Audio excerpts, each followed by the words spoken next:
let's play will he or won't he, as we're related to this all-important Week 12 of college football games. And I think this is one of those weeks where we get to find out just what depth means and looks like across college football, because the one thing that we know is that the injury rate is undefeated in college football. It is going to affect some teams more than others, and it's going to shape the story of the season, if not the story of each game that we play.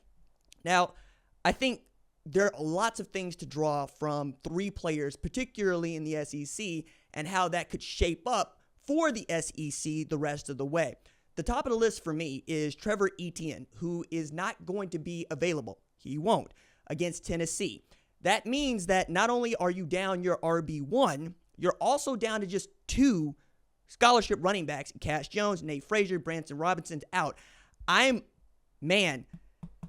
It's tough to think about Carson Beck not being able to hand the football or toss the football to someone other than Cash Jones. I think Nate's a great running back, but again, you don't have a lot of depth there, which means that somebody gets hurt, probably going to end up with a walk-on in that spot. But you're also trying to get the ball out of the belly of the running backs unless you need them on short downs. But I think that doesn't change how Mike Bobo's going to call the offense. He's been calling the offense in such a way that he's trying to get Carson Beck going, and I understand why. When Carson Beck is playing well, Georgia feels like a team that is capable of winning the national championship. When Carson Beck is playing badly, we get the first two-loss season in the regular season for Georgia since 2018. It's that important. He's thrown 12 interceptions this year after throwing just 6 last year. His numbers are nowhere near what they were last year when going into the season, people were talking about him as a top 10 pick and a Heisman finalist. None of that looks like it's in the offing unless he comes out guns a-blazing against Tennessee. And if he's able to do this without Trevor Etienne available to him, I think that's going to go a long way. Now, that said, Trevor Etienne didn't play all that much against Ole Miss, but it didn't seem to matter much as Carson was still throwing the ball to other people. Now, Dylan Bell, I think, is one thing. Oscar Delp is another one. Arian Smith is another. I think between this group of wide receivers and him, you've got enough there. But it's never going to be ideal to not have your RB1 available, and they don't at Georgia. On the flip side, they're going to play a Tennessee team that is at the top of the SEC in the standings. And with a win against Georgia, they come very close to solidifying a spot in the SEC Championship game. And I believe that that's what you're playing for if you are an SEC team now. If you can make it to the SEC Championship game, we believe that you're going to make the 12-team field as one of the 12 best teams in the sport by virtue of your record, by virtue of who you beat, and how much we enjoy and like watching that conference play football. Missouri and South Carolina are ranked. Vanderbilt has been ranked. Oklahoma has been ranked. As a matter of fact, it's just Mississippi State and Auburn and Florida, we'll talk about, who have really underperformed in as far as we believe the SEC to be good. But with Tennessee, Nico Iamaleava hasn't played outstanding football since the SEC conference schedule began, but he's played good football. And their loss to Arkansas is one thing. I understand that, but Arkansas is also probably going bowling, probably going to end up with a winning record.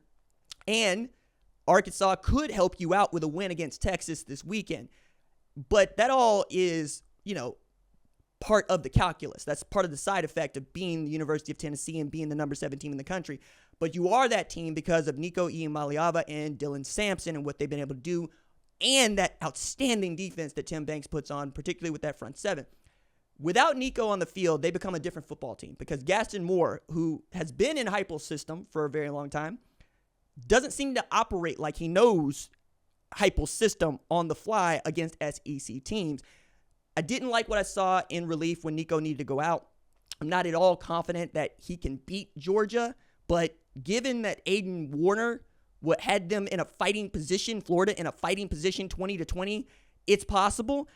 I just like it a whole lot better if Nico Iamaleava plays in this game. So he's questionable, and I feel like he's going to because Josh Heupel said, look, he's in great shape to go play, and that was Monday. And we've had multiple reports saying, hey, we don't think he's going to play, or yeah, we do think he's going to play. We're going to find out for sure on Saturday, but I don't think you can undersell how big a deal it's going to be for them to have Nico available and healthy to play. And if he is, I got to give Tennessee something like an advantage here because they're going to be much healthier than Georgia is, and their quarterback play is going to be better than what Georgia has shown, even if the defenses cancel each other out, which I think is possible because they're really good at getting home at Tennessee, and they're really good at playing just defense at Georgia when they want to. And the last guy that we need to talk about is DJ Lagway at Florida, who's returning, ready to play against LSU on Saturday.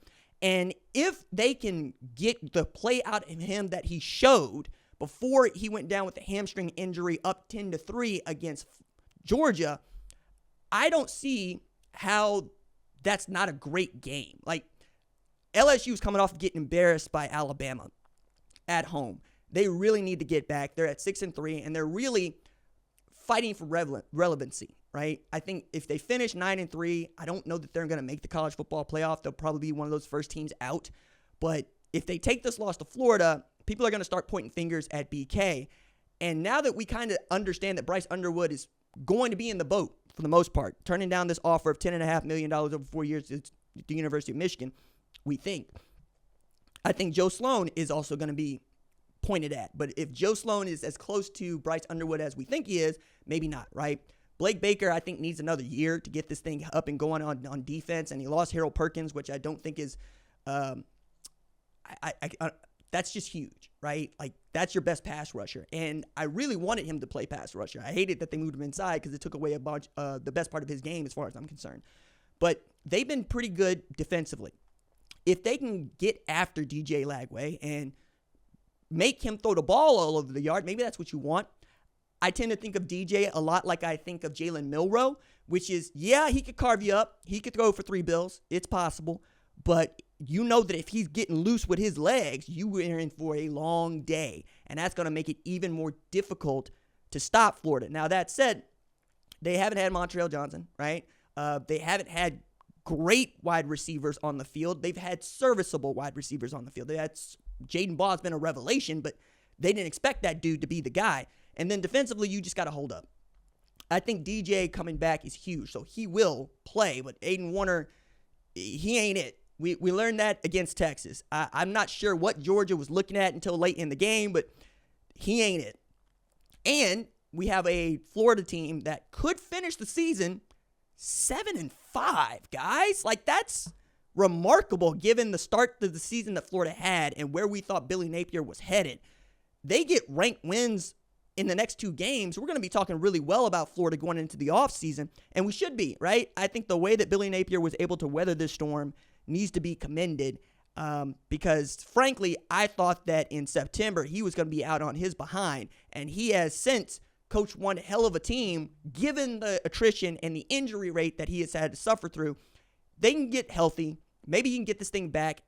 I know that the overall record for him sucks and it needs to get better, but if you're looking for positive signs, these are your positive signs. Getting a win against ranked LSU would go quite a long way to not just having people feel good about you, but keeping DJ Lagway and keeping pace with the rest of the SEC.